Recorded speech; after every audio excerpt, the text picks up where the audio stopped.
Hello mga kabisdak, magandang hapon po sa inyong lahat and welcome back sa ating channel.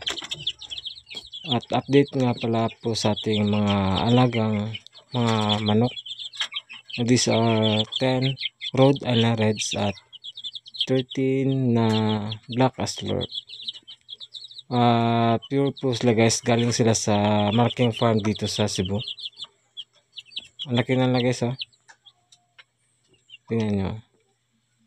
At ang routine ko nga pala dito guys ay magpapakain ako mga 8 or 7 to 8 AM. Then magpapalit ng tubig. And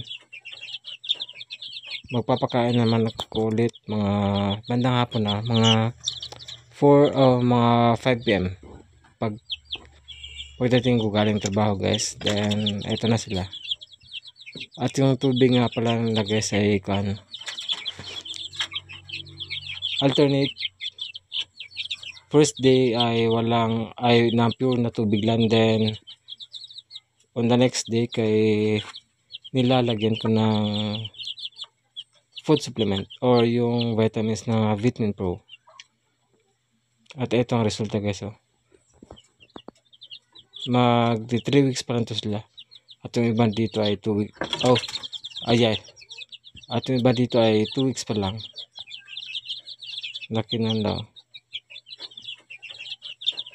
At siya nga pala guys, please don't forget to subscribe our YouTube channel. At meron din po tayong Facebook para ma-update po kayo sa ating mga susunod na videos. At every week ay mag-update tayo sa status ng ating mga alagang manok. At ito nga pala sila guys ay gagawin nating breeder soon.